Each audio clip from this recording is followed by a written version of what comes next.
Ketika Biden unggul 11 poin dari Trump di waktu sangat pendek ini, yaitu 50 hari lagi election day, maka secara pribadi saya duduk di depan TV dan mencari data di internet semakin sering. Peristiwa 4 tahunan sekali, kalau Anda serius bernegara, kita harus perhatikan siapa pemain utama di dunia ini dan tentukan ikut arus kuatnya. Untuk itu kita harus ada datanya sedetail mungkin dan selengkap mungkin. Inggris, Rusia, India, Tiongkok, Amerika termasuk negara utama di dunia ini yang harus diperhatikan karena bukan hanya siapa yang akan memimpin, namun kekuatan jumlah penduduk, kekuatan ekonomi, dan kekuatan militer mereka merupakan faktor yang harus kita perhitungkan.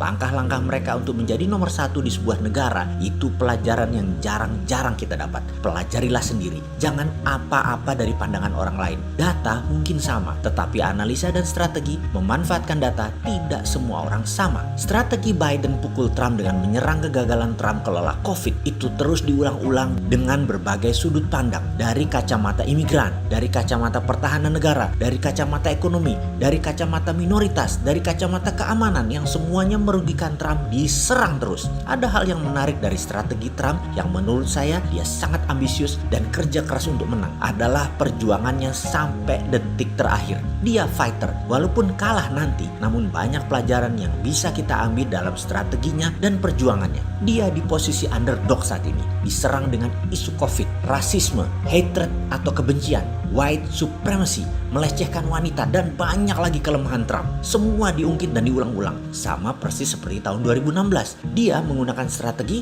rope a dope. Ini istilah tinju sebenarnya. Kalimat hati-hati ini berkali-kali diingatkan agar hati-hati mengeluarkan manufaktur data polling atau menggiring persepsi pakai polling yang sudah direkayasa datanya. Controlized result polling. Kalimat itu keluar dari ketua tim pemenangan Hillary Clinton, Larry Nichols. Mereka, tim pemenangan Partai Demokrat, merekayasa polling di seluruh mainstream media sampai detik-detik terakhir. Ternyata mereka kehabisan peluru dan lengah. Disitulah Trump pukul balik dengan cepat karena simpan tenaga lama. Dan ini peristiwa tahun 2016. Strategi rope a dope ini digunakan sering oleh petinju yang bernama Muhammad Ali. Misalnya ketika Muhammad Ali melawan George Foreman, di mana sepanjang pertandingan Ali minggir di ring, menghindar, bertahan, pakai tali ring yang disender-senderinya untuk menghemat tenaga, dan terakhir lentingan tali ring tadi membuat dia pada saat memukul punya tenaga untuk bangkit atau bahkan tenaganya 2 kali lipat. Karena apa? Karena lentingan tali ring tadi. Ketika Foreman babak terakhir kelelahan, kehabisan tenaga, itu terlihat dengan tangan Foreman turun. Anda bayangkan ya, tangan Anda sepanjang 3 menit dikalikan 15 ronde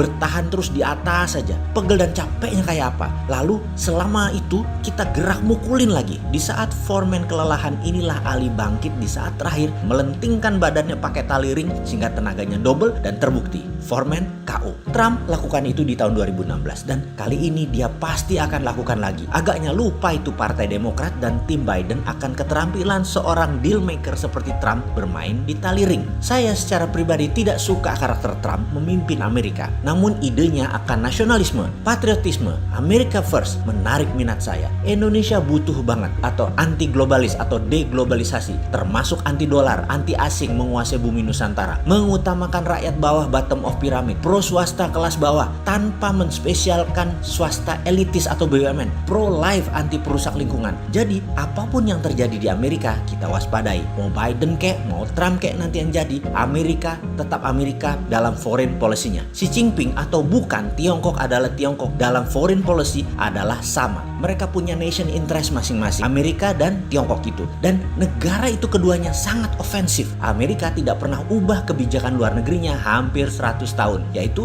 military domination dan dollar domination. Karena itu Trump selama ini menghancurkan sebagian besar kepentingan kelompok establishment dari seluruh bidang. Karena itu sekali lagi, globalis cabal plus Partai Komunis Cina benci banget sama Trump. Belum pernah semua globalis bergabung seperti saat ini untuk menjatuhkan Trump, di mana tujuan globalis dengan mengendalikan Amerika, globalis cabal mengendalikan dunia. Baiknya kita melihat apa yang dilakukan Trump hingga ronde terakhir. Apakah amunisi pukulan-pukulan jab hooknya di terakhir. Apakah yang dia pakai untuk melentingkan dan memukul Biden? Trump sangat mengerti kok, dan juga baginya sangat mudah untuk mengeluarkan hasil polling yang menunjukkan hasil Trump menang. Karena itu, desain result polling. Pastinya dia tunggu saat terakhir dengan memberi kesan trennya naik dan Biden trennya turun. Trump menunggu agar lawan terus agresif dan brutal sampai kecapean. Kita lihat apakah rope a dope kali ini berhasil. Oh iya, maaf, jadi buka strategi para pemain tahun 2024 ya. Siapa yang duluan pasang polling dan menari pasti kecapean di ujungnya. Kita lihat siapa yang main tali ring ini ya sampai di ujung babak. Dia pasti akan yang menang. Mau bukti?